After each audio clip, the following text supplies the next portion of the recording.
देश में नक्सलवाद बहुत बड़ी समस्या है। समस्या को जड़ से उखाड़ फेंकने के लिए सरकार अलग अलग तरह की रणनीति के तहत काम कर रही है। छत्तीसगढ़ में नक्सलियों के खिलाफ सुरक्षा बल ने बड़ा ऑपरेशन है जिसको अंजाम दिया है और 30 नक्सलियों को यहां पर ढेर कर दिया। बीजापुर और कांकेर में नक्सलियों के खिलाफ ये कार्रवाई की गई। मुठभेड़ में मारे गए नक्सलियों के पास से भारी मात्रा में हथियार भी बरामद किए गए हैं। इस कार्रवाई में एक जवान राजू ओयाम शहीद हो गए, जिन्हें आज श्रद्धांजलि दी गई। बड़ी संख्या में आसपास के इलाके के लोगों ने पार्थिव शरीर पर श्रद्धा सुमन अर्पित किए और नम आंखों से उन्हें विदाई दी।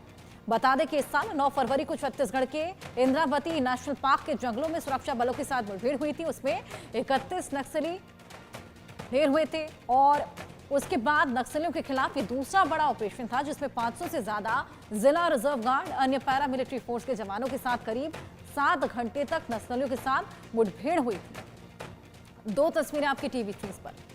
शहीद को यहां पर नम आंखों से विदाई दी जा रही है, श्रद्धांजलि अर्पित की जा रही है।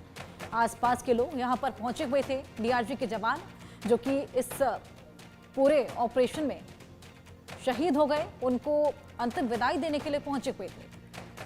नक्सली मुठभेड़ में राजू ओयाम थे जो कि शहीद हो चले और उन्हीं को श्रद्धांजलि अर्पित करते ये तमाम लोग। वहीं दूसरी ओर आप देखिए, बीजापुर में 30 नक्सली ढेर कर दिए गए। नक्सल विरोधी अभियान के तहत लगातार इस ऑपरेशन को अंजाम दिया जा रहा है। 30 नक्सली यहां पर ढेर हुए और ये बेहद बड़ी कामयाबी भी हाथ लगी है, जहां पर आपको बताएं कि नक्सलियों के शव के साथ साथ तमाम ऐसी चीजें हैं जो कि नक्सलियों के पास से बरामद की गई हैं।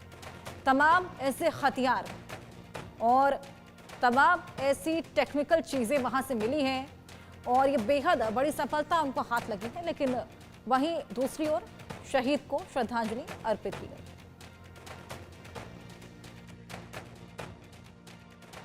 से बहादुर से लड़ते हुए वीर गति प्राप्त किया। पूर्व में माओवादी संगठन में उन्होंने कार्यरत थे। वर्ष 2020 में राजू ओयाम ने हिंसा त्याग कर माओवादी संगठन से बाहर आकर समाज की मुख्य धारा में शामिल होने के उद्देश्य से आत्मसमर्पण किया। उसके पश्चात विगत 5-6 वर्षों से सुरक्षा बल के साथ उन्होंने अनेक जो सफल अभियान में शामिल रहा।